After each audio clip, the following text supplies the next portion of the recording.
Welcome back to the Cycle Starters podcast. I'm your host, Heather Rebecca Wilson, and today I am so thrilled to welcome Valerie Schrader, a certified somatic trauma practitioner with over 2 decades of experience helping women and femmes heal from childhood and generational trauma. Valerie brings a unique perspective to trauma healing, combining somatic practices, internal family systems work, and intuitive guidance. What makes her approach particularly powerful is that it's not just professional knowledge, it's deeply personal. Having navigated her own journey through CPTSD and ADHD, she creates incredibly safe and compassionate spaces for her clients. In our conversation today, we'll explore Valerie's ancestral healing journey, discuss the cycles she's breaking in her own lineage, and learn about her innovative approach to trauma healing. We'll also hear about her exciting new Patreon community launching this year, which aims to make these healing tools more accessible to everyone. Whether you're on your own healing journey or simply curious about somatic trauma work, this episode is packed with insights and practical wisdom. So let's dive in with Valerie Schrader. Welcome, Valerie. Hi, Heather. I'm so glad to be talking to you again.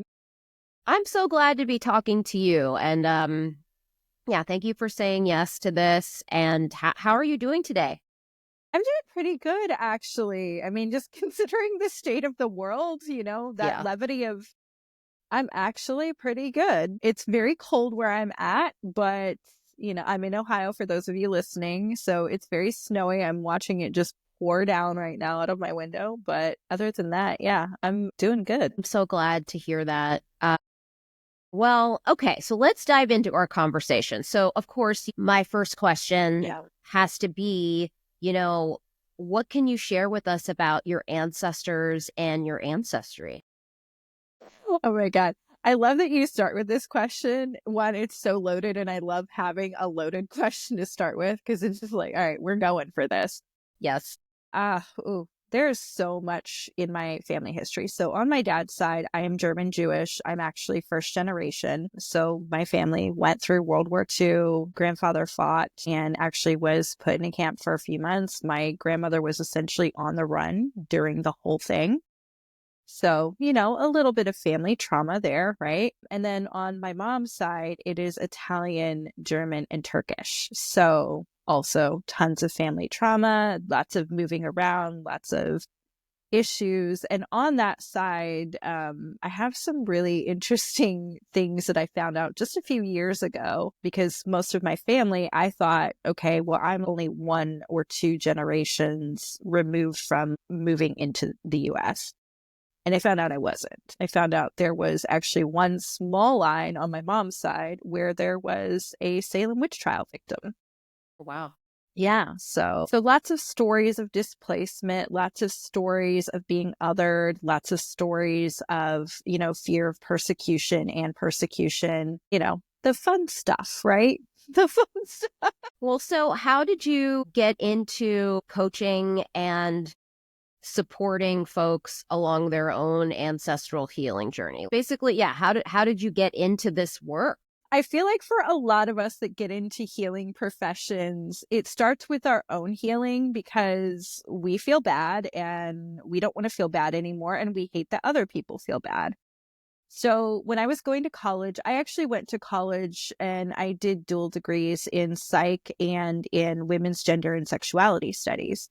Nice. And that, if I look back, that is what started things, because in my women's gender and sexuality work, I focused a lot on women's health, and I had a ton of different professors from different backgrounds. But one of my professors was from Liberia. And if you know anything about the history in the country, especially for women, it's a little rough at times, right? There's great culture, but there's also some rough treatment of women and women's bodies, whatever. And there was a lot of discussion about that. That was kind of that first spark of, just her conversations with us, honestly, about how the trauma passed down of certain practices has impacted her life and the work that she did. And it got me to thinking back then, I remember, about how much is deeply rooted for so many of us as women, especially women and femmes, And I grew up with, my mom is a narcissist, like actual hardcore narcissist. So there was already some trauma there and feelings of not good enough. And then on my dad's family, we had honest conversations about our family's history and our past. At least between me and my dad, because it was kind of a known thing in my family. Like, don't ask your grandparents about what happened. It's something they don't want to talk about. Mm-hmm. And before my grandmother passed away, a few years before that, she wrote everything down for us, which was a really hard process, just so that we could all have the full stories of things. But it was just because it was not something they could talk about. They just couldn't. And I recognized at some point in my own journey, and like any good person with CPTSD, right? Tons of relationship issues, attachment issues, feelings of unworthiness, and just all of that stuff. And it got to the point where I kind of had a break and realized, like, I cannot live this way anymore. And I don't want to live this way anymore because I feel broken all the time and I feel like something is wrong with me. So I finally started getting some help, which was kind of forced upon me, but in a good way. And as that was happening, I started looking beyond, okay, what did I experience in my childhood? I think any good neurodivergent person, we want to understand the why of everything, right? And for me, it just got to a point where it's like, okay, I know some of my family history. I know the way that my dad grew up. I knew what happened to my family. I have some of those stories. I also know a little bit about what my mom experienced.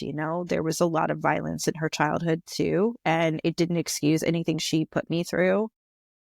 But I know there's more to this than just like, well, this happened to me in my lifetime, so that's the cause of all of this, right? It just got to the point where I'm like, no, it's not, because they wouldn't be who they were passing down what they're passing down, the behaviors they have, the things that they say, all of that stuff, that wouldn't exist if there wasn't a root cause for it. And it just kind of started to take me back to, again, in college and thinking about that particular professor. And I was like, yeah, I got to look more into my lineage, because on my dad's side, I had a little bit of it and I knew some of the story, but I needed to understand also on my mom's side what I could. I don't have any relationship with my mom's side of the family.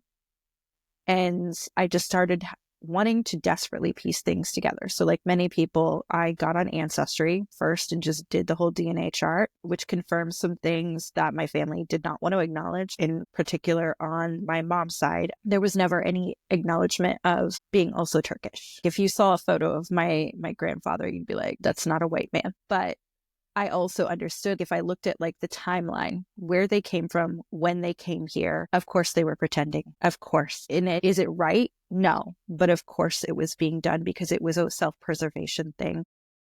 But I wanted to understand that, because even if I don't know a ton about that history, I know it is impacting me. I know on some level, on a cellular level, on an emotional level, on an energetic and spiritual level, it is impacting me.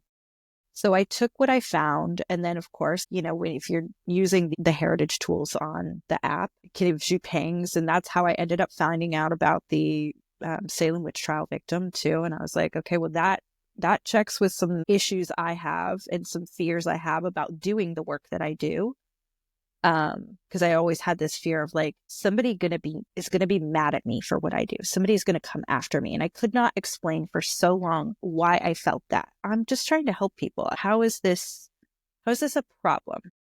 That immediately started explaining some things. And then when I understood my family's history on my mom's side, in top of my dad's side, I was like, okay, I see why these fears are here. Because there's been this long history of persecution and having to run, having to hide, having to pretend to be something you're not in order to survive. So I started working with that more, and I was already trained in IFS at that point. And I just kind of had this moment. I was like, well, couldn't I take that methodology and essentially apply it to connecting with my ancestors? Because they're kind of parts. They're essentially literally parts that make up my DNA. So couldn't I do that? And of course, the person, I started fucking around with myself and seeing what happened. And like, just, oh my God, the amount of stuff that opened up for me, the amount of internal conversations and understanding, and where I could pinpoint within my body certain struggles that I had, certain habits, certain beliefs about myself now and connecting that to what I was feeling on an energetic level and also what I knew of my lineage and feeling how we're in the points of my body. I remember a point where I'm pointing to on my body, if you're listening. There was a point where I all of a sudden started having this weird pain up through the left side of my neck, down my collarbone, and then just up under my ribs. And as I was starting to uncover more, it just got more and more intense. It locked up my whole shoulder at one point. And I remember one point just sitting there and I was like, all right, I'm going to take the whole IFS practice of meeting your parts, right? And I'm just going to feel. And as I did it, it was just like this flood of memory popped into my head of things that I can't even explain where this is coming from. I just see it and I feel it. And my body is just lighting up with this realization of what is being held, what's been passed down there. And the more I worked with it, all of a sudden it just started to release a little bit more. I had this massive hacking, gagging, coughing spree, crying uncontrollably, screaming. And then all of a sudden it was just like this wave in my body. It was like this big release. And I was like, all right, I'm onto something here. I'm onto something. I don't know what yet, but I'm onto something. So yeah, that's where it started. That's so awesome. So I want to share with folks that the way you and I got connected was through the VITA program, which is a sex, love, and relationships certification program that combines neuroscience with the tantric tradition. And so I was in the first cohort. I don't know what year you did. It was 2 years after you. Two years after me, right? But yeah, in the same community. So that's how we connected. So I want to know what drew you to that program, because for certain, I would not be where I'm at without having done the root healing work. Yes. That was a part of that certification process. It's foundational, really, to the work that I do. So can you tell us a little bit about how you found it and how that is woven into what you do? Yes. Okay. So I feel the same way with you. I would not be where I'm at without it. I definitely have obviously tons more experience, tons of other work that I've also done on top of it, but it was fundamental in me getting to where I'm at. I had been going to therapy for a couple years already to finally start dealing with a lot of my trauma. And then I got the email. I had actually done Mama Gina's program like way back in the day. For those of you that don't know who Mama Gina is, she wrote a couple amazing books. She used to have a program that she did that was really, really foundational. But a friend of mine had taken the class and gave me her book. And she's like, I think this would really help you, because she knew I had a ton of trauma around sex, essays, things like that. I'm also a former stripper, sex worker. So unfortunately, there's some trauma there from that as well. And just relationship trauma that was all rooted in dating people that were like my mother. As one does, you know, when you're unhealed, you try to keep playing out the same relationship over and over with different people, hoping that the result will be different in the end. And you put that in with some sexual trauma. I was really still struggling with a lot of numbness. And keep in mind, at this time, I was teaching sensual movement classes. I've taught it for over 20 years. And I felt like such a fraud, because here I am teaching all of these other women and femmes and people to really tap into that part of themselves and be empowered in their sensuality and embrace it, not as a bad thing. And here I am with all of this trauma, and I feel numb. I feel pain when I'm having sex with somebody. I also fear being close to somebody, because there's this internal belief that they're going to find out that I'm a bad person because I grew up believing that I was bad.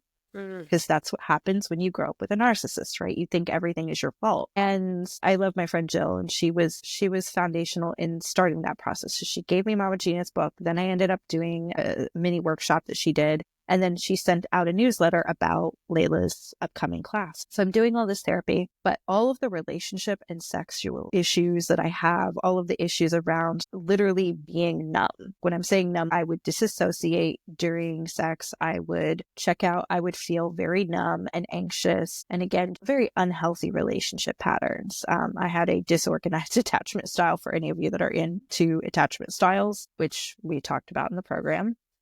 And I was like, I want better for myself. I don't know that I'm ready to explore being in a relationship with somebody or anything like that, but I do want better for myself. I don't want to feel this way in my body anymore. I don't want to feel numb and broken and like there's something wrong with me. So I did actually first her jade egg and her bliss program. And I started feeling things just from that. And I was like, okay, this is wild because things that I thought my body couldn't do, my body is doing. So what else is possible? And then the whole announcement about the training program, the next round of it came up and I was like, fuck it, we're going.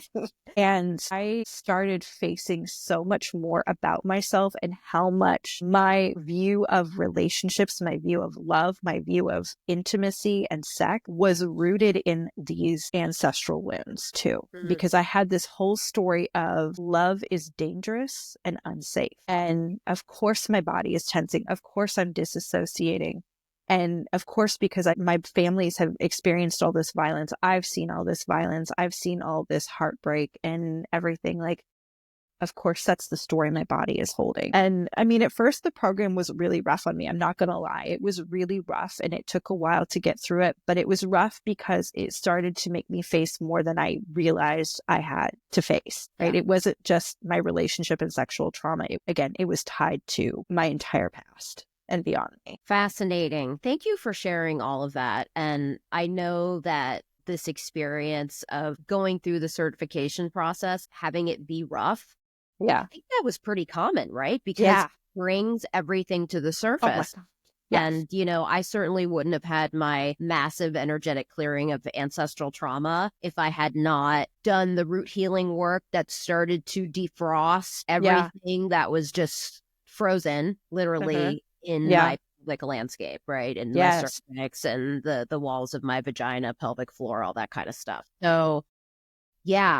I mean, it takes courage. It takes courage to do this work, right? It can be really scary, physically painful, but I think, for a lot of us, we have to get so uncomfortable that we're moved to do something, right? Yeah. The pain of this discomfort is so unbearable that I'm willing to try anything. And it sounds like you got to that point. Well, my God, that's so powerful. Well, in terms of your ancestral healing journey, I'd love to hear from you, since I think that this is really new for the vast majority of people. Can you tell us what have the challenges been so far? Because it's an ongoing journey, right? Healing is not linear. There are layers to this, but can you speak to the biggest challenges that you've had to overcome? Yeah. So probably the biggest, and I'm laughing because I literally had a conversation with my partner about this last night. So here. And for those of you wondering, yes, it is actually possible if you have really bad relationship patterns to get into healthy relationships and have healthy relationships. I am proof positive of that. The biggest challenge for me, though, was, and still sometimes, I'm going to be fully transparent, still sometimes, there are certain core beliefs that I think we all carry, and they're so rooted in beyond us that at some point, they're definitely going to surface, but then there's going to be moments down the road where you're like, oh, I cleared this. What the fuck is going on? Why is this coming up again? And it's here. For me, that was this thing so again, I do parts work. So there's this very tag team effect internally of this firefighter and protector part that has this, I want to be in the sun. Right? That's their message. I want to be in the sun, but I fear the sun. And the whole message behind that is I want to be seen. I want to be known and seen, but it feels really unsafe. And that has been probably the longest and biggest battle internally of getting to the point where it felt safer to be quote unquote in the sun and be seen. And in more ways than people realize. When I work with my clients, I think one of the most surprising things that they don't realize is how much ancestral trauma impacts not just their romantic relationships or friendships or family relationships. It impacts your career, your business, your finances, everything.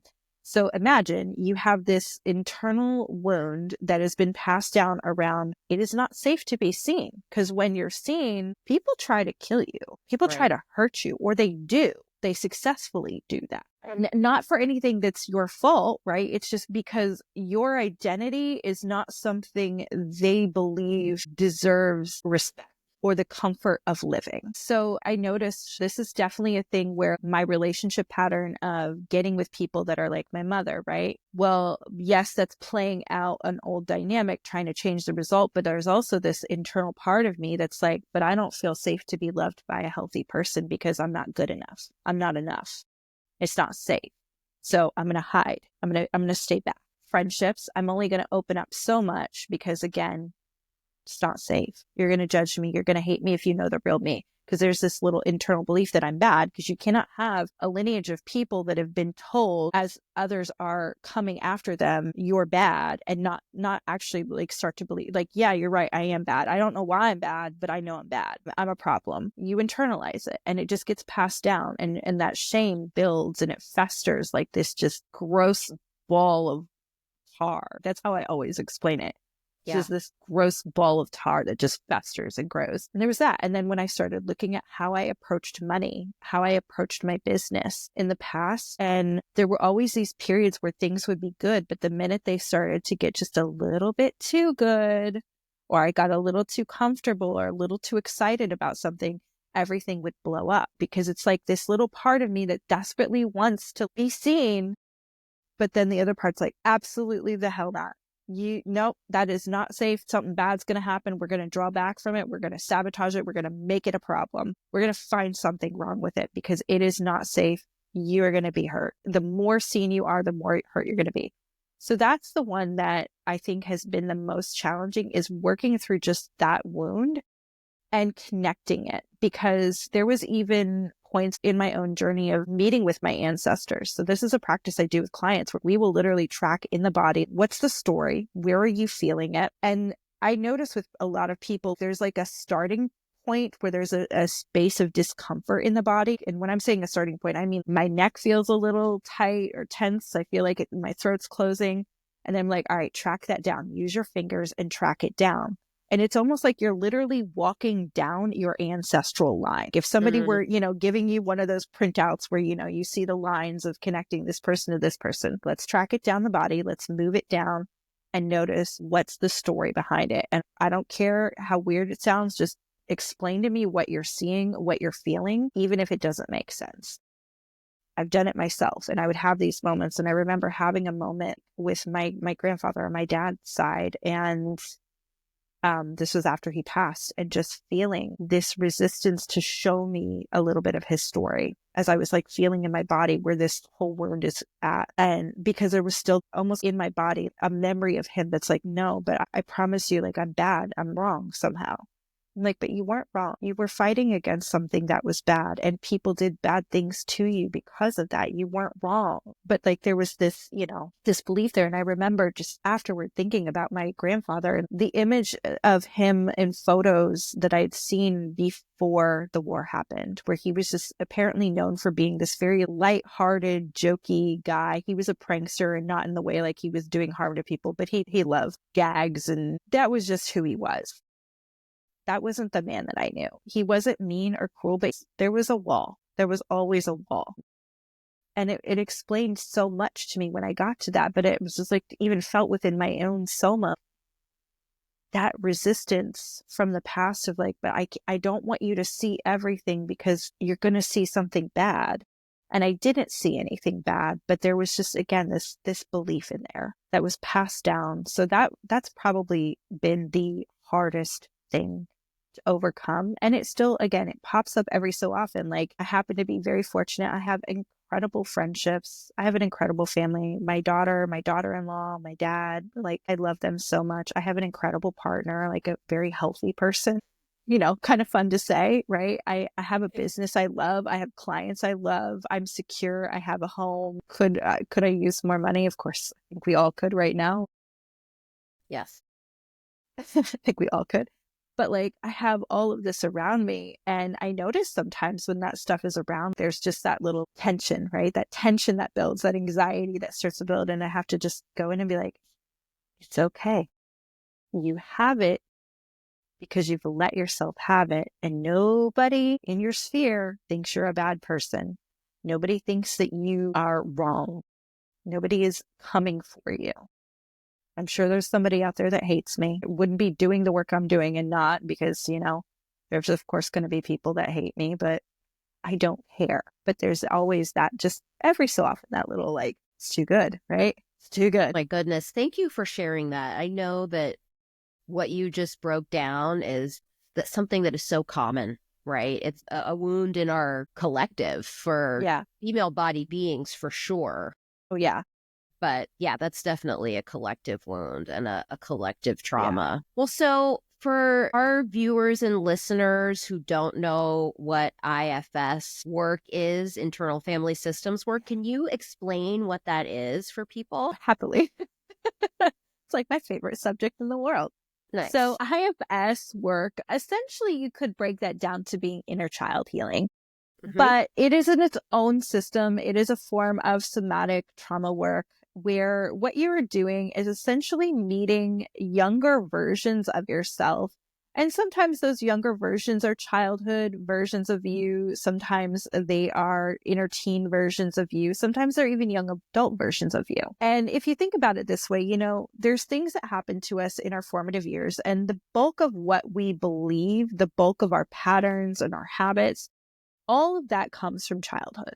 It really does. Or at least those formative years up into early adulthood. Those things that we believe, those things that we experience and the patterns that come from that, they're rooted in moments and memories. There's something that happened and it either was happening repetitively and there's just a moment where it's like, okay, now this is the story. This is ingrained. Or something happened so bad that it created a belief. And to me, that belief kind of manifests itself as an inner version of you.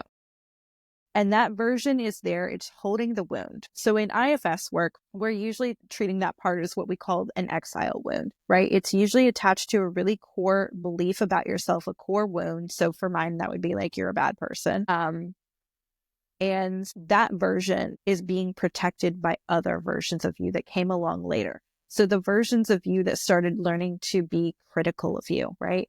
I have such a huge problem with people demonizing the inner critic because of what I do in IFS work. The inner critic would essentially be what we call a manager or protector part. It is literally doing what it's doing because it fears if it doesn't, and it allows that even younger version of you to have what it wants, to be loved, to be seen, to connect with people, whatever that is. It believes that if you put yourself out there for that, you're going to be hurt as bad or worse than you did initially. So it would rather give you these really bad moments of pain here to avoid a grander pain, right? So what we do in this method is we essentially track back, okay, what are these parts?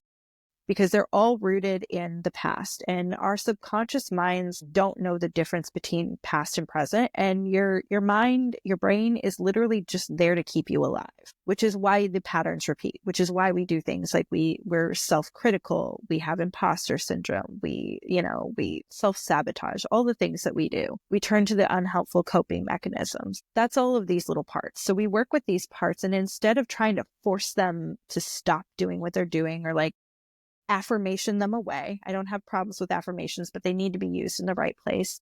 IFS asks us to meet with these parts and show up with radical compassion and acceptance and understanding, and just be very curious to help these versions of us start to understand you're not going to die if you let this go. I understand why you hold this fear. I understand why you're doing what you're doing, and I love you. And I see you. And also, that's in the past. Let me introduce you to who I am now, because I'm not that little 6-year-old girl anymore or person. I don't need to keep holding this. I'm safe. I can be protected.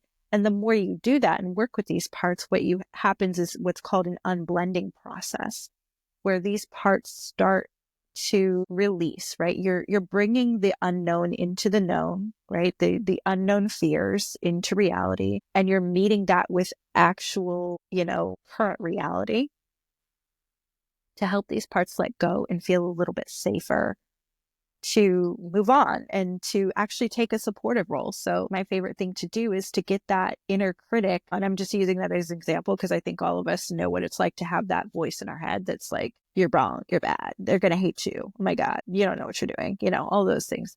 to get that voice to the point that it's actually like, I'm going to help you assess what's safe and what's not safe, but I'm going to support you moving forward. So it usually turns into this voice that's like, I'm your cheerleader, but also with discernment, right? I'm the voice of reason in here.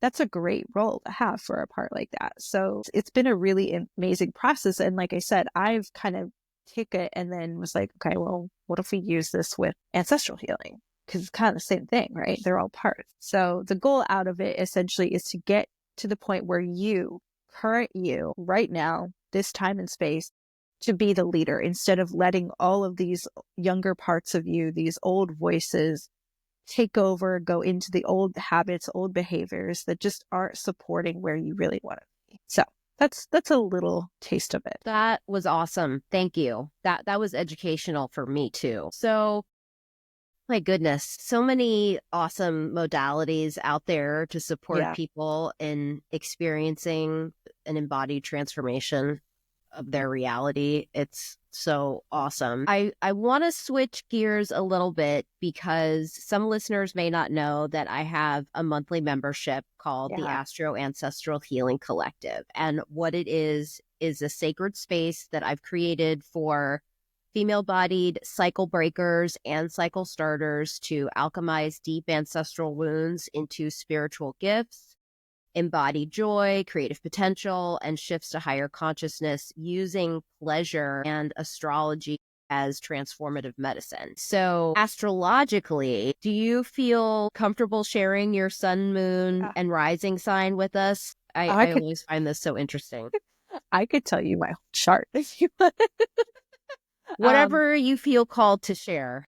So it's funny. So I also have been learning a ton of Vedic astrology as part of my reclamation of my Turkish side, because even though that's... How cool. Well, like it kind of fits in with the Persian, Indian side of things. I've been doing that just because I was like, I really want to learn that. But so in most astrology systems, I am a Leo sun, Aries moon, and a Taurus rising, which is probably not surprising to you at all, hearing it. Everything you were saying about there's a part of me that desperately wants to be seen and known, but is deathly afraid. I was like, Leo, right? That is the Leo growth journey, right? Moving into right relationship with praise, right? Attention and praise. And so you're not averse to it, hiding, but you're not seeking it out and needing it. It's a nice balance, but that is so Leonine. That's awesome. So that's where you shine, right? You're a Leo sun. And then what's your rising again?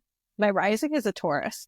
Taurus rising. Okay. I mean, listen, you're ruled by Venus, the goddess of love, money, and pleasure, right? Well, and here's what's going to kick you too with that.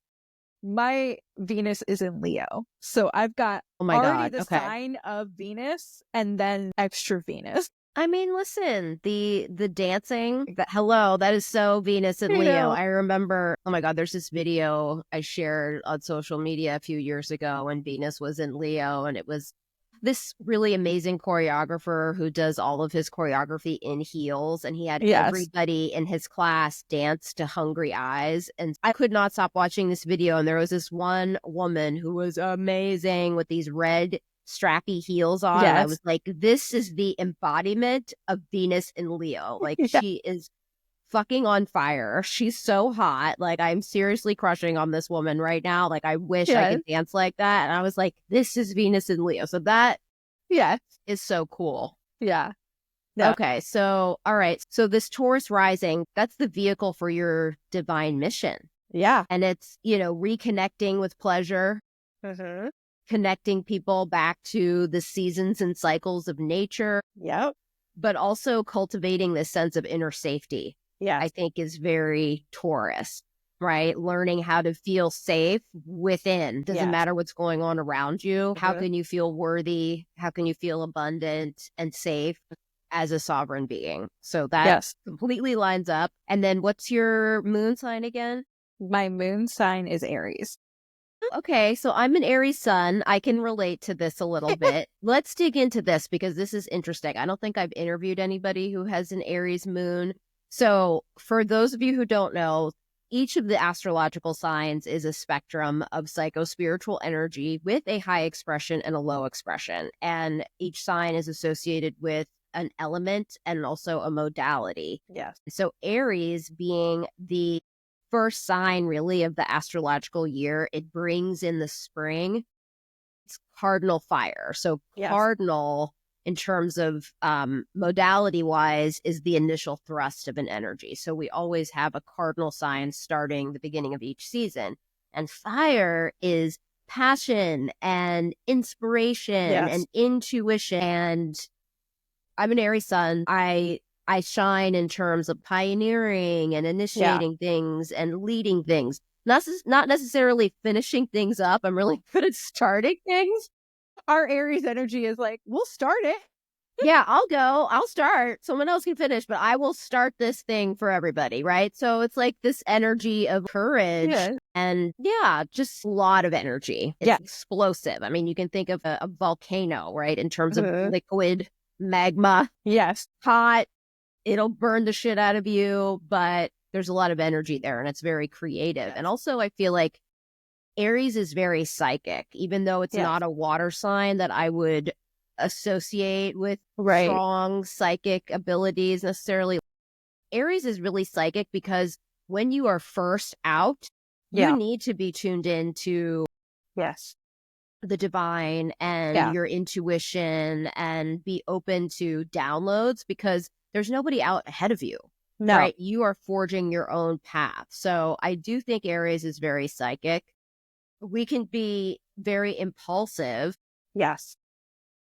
And I'm like 2 degrees. I think my sun is at 3 degrees Aries. I'm young, early Aries in terms of my sun sign.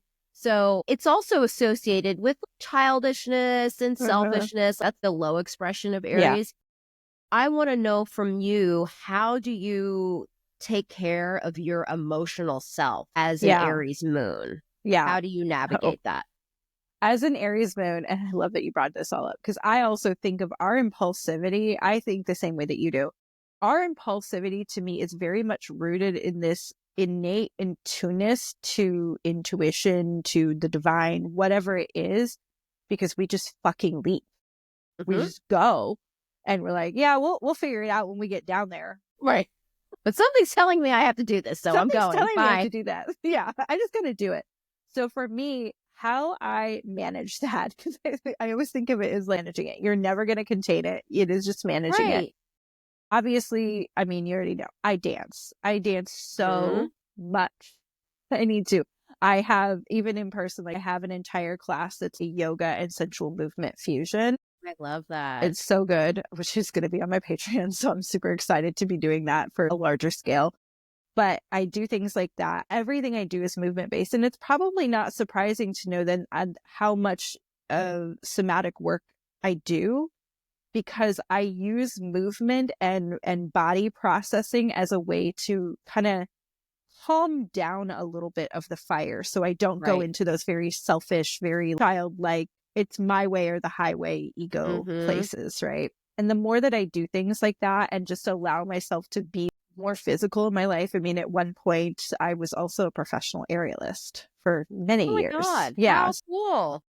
So I am a true adrenaline junkie. And it's funny because anytime people hear about things that I've done and then they're like, hear my chart, they're like, all right, that tracks. All of that tracks. Because I need the movement. I need physical practices, ways to like physically like shake and get my emotions out. I can't journal. I can journal, but it's just not effective for me in being somebody that will then feel calm afterward and relax. I just will kind of feel more teed up or like agitated. Right. TMI, pleasure, obviously. It's a big thing for me, especially like that Taurus rising part of my sign. So usually and it's funny for me, like the more pleasure that I'm experiencing, and not just sexual, but like pleasure in all ways, but obviously that too, I feel actually more energized, but in a grounded way. It's funny because most people would see it as like, okay, well, wouldn't it calm you down? It calms down the need to be like destructive or chaotic. And it more just feels like, let's just shoot like magic energy out into the world and see what happens. Nice. That's the energy. Well, so do you resonate with this idea of feeling like you need to empty out every Yes. day? Yes. Yeah. Yes, I do. I had a practitioner actually once tell me, she's like, you need to let go of this idea that you need to sit down and just be at computer at long Right. periods of time. Your work needs to be broken up into sporadic pieces so that you can just move throughout your day. You need movement throughout your day. Try it and just see what happens. And this was after I had a whole aerial studio on the side. So I used to, before I got injured, be moving. I mean, I would be moving 30 plus hours a week in the air, which is insane. Please don't ever do that, anybody, in case you're wondering. I realized like after that was gone, I was like, oh yeah, this is why I feel so unsettled. This is why it's so hard for me to get myself to do things or be focused. So the minute she said that to me, I was like, all right, I'm going to start playing with this. I got to redesign how I schedule out everything. I have to dump it. If I don't dump it, I will seek chaos. Yeah, I think I can resonate or relate to this feeling of restlessness. If I don't empty out, if I don't move my body and burn things off. Yeah. Fire is so awesome, and I like to think of it in the sense of a little campfire where we can roast marshmallows, while we're outside is so amazing. And then fire can also burn a house down. I'm in the midst of the LA fires right now. Thank God I'm safe, knock on wood. Yeah. But, fire is wild. And I love that you chose in the unseen realms to come in as a Taurus rising, because that Taurus, that fixed earth, is like a container. It's like a clay pot. It's like a chimenea for your fire. Exactly. Right? To contain it. That's super cool. So that really balances you out. Big time. Yeah.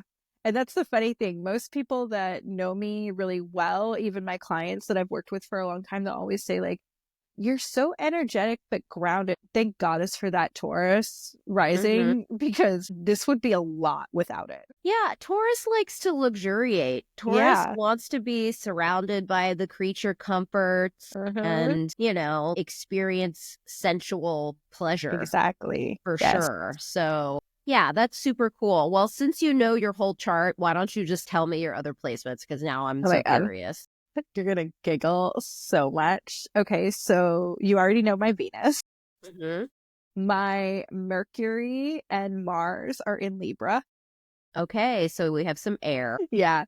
Wait, let me pull this up. I'm actually going to pull up the whole thing for you.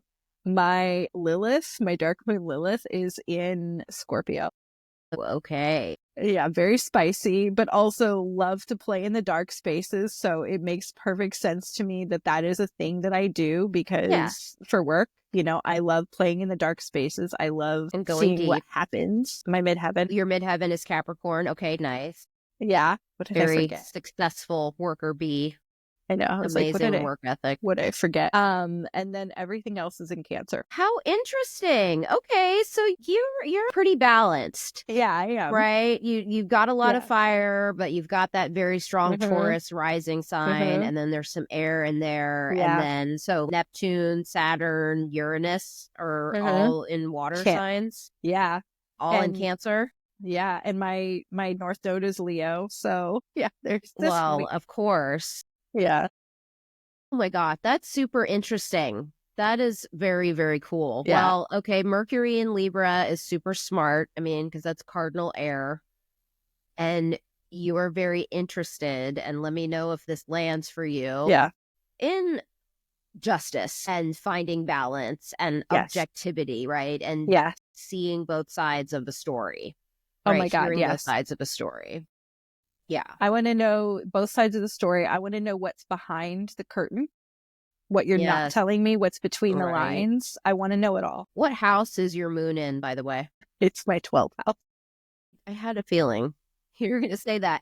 So anybody who has a planet in their 12th house, I know that they're very psychic and intuitive, because that 12th house, which is the last house, is the house of the unseen realms. It's the house of things that are hidden away, right? And there are also, I would put soul contracts in the 12th house as well. I mean, I would also use that a little bit in the 8th house. But Yeah.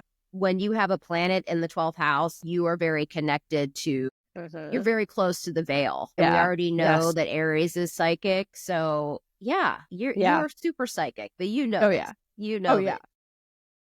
that is super cool. I love that you know your chart by heart Yeah. pretty much, and that also Yeah. you are exploring Vedic astrology as part of Yes. your ancestral healing journey. That's Yeah. really beautiful.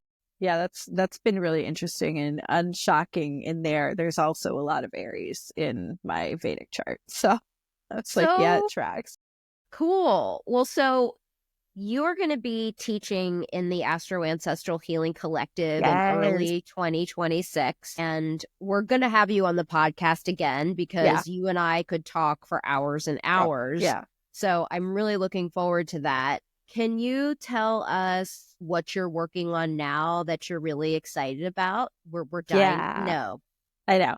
So outside of doing the one-on-one work that I do with clients, I have been building a Patreon where it is essentially going to be a mix of the somatic practices I use to dump all the energy, do the nervous system regulation work, right? Get in touch with the feelings, IFS practices, and lots of movement work. So that blend of yoga and central movement that I was talking about, doing a monthly practice with that, doing a Q&A call where people can actually ask me, hey, this is coming up for me. What can I do with that? But then having tools that I release out to people and having conversations about it. It's something that I've thought about for quite some time. And I know there's things like that out there, but the goal behind it was, people are starting to learn more about somatic work. And I'm starting to hear more conversations about IFS work, because more people are looking into inner child healing and all of this stuff. And I want to make something that's accessible. Again, we're talking about journeys of healing, that soul contract as the Leo. I want to be seen more. And my way of being seen is seen as a helper. I love helping. And, when that fire is actually coaxed in the right way for me, that was very much a conversation with myself of, I don't feel like I'm doing enough. Like I'm helping people and I love helping my one-on-one clients, but I want to help more people because more people are struggling and they're suffering and they don't need to be. And there's ways through this stuff. I want to find a way that's really accessible to do this. So the Patreon is going up and will be up by, oh my God, the end of the month. That is so exciting. Congratulations. Yes, Are you thank still you. doing your podcast? I am, and I'm actually getting ready to relaunch it, which I'm planning on talking to you about being on there. So I can't wait. I'm so excited. I've got some guests lined up. I've got some friends of mine. One of my friends, he's actually a former pastor and he's a DEI specialist. So we're going to talk all about the deconstructing from Christianity practices. And I know it's going to be a great conversation. I have another friend of mine that she is a witch, a practicing witch, and she also grew up in a cult and her journey of healing and deconstructing of that. So those will be coming up on there on top of a few others. And I'm so jonesing for this. Yeah, this is going to be a huge year for you. What's the name of the podcast again? Embodied healing. I mean, kind of fits. Yeah, perfect. That's perfect title. Okay. Well, so if people want to learn more about you or if they want to work with you, where should they go to find out more or get in contact? My website is the best place right now, valerieschrader.com. Just to be a little petty because I love justice. Go to my TikTok, Heal with Val, if you want quick things on there. If it fingers crossed, it'll still be up. But yeah, my website otherwise got it all there. Everything you need. Perfect. All right. Well, so you know that this is the Cycle Starters podcast, and I end every interview asking the same question to my guest, which is, what new cycles are you starting in your lineages? Releasing fear of being too much. Beautiful. Yeah. I love that. Thank you. Valerie, this has been awesome. This has been super fun. I'm so glad that we have connected and we're going to continue to collaborate and join forces because you are just a very, very powerful presence, practitioner. You have an amazing story and I love everything that you're doing. So, to be continued, everybody. Exactly. Yeah. So, Valerie, thank you so much. You're definitely going to be on again. You're going to be Yes. teaching in the collective in early 2026. So stay tuned, Can't wait. everybody. And have a great day, everyone. Valerie, thank you so much. Thank you so much, Heather. It's been an absolute amazing time being here with you today. Yay. Right back at you. All right, everybody. Right. We'll see you on the next episode of the Cycle Starters podcast. Take care.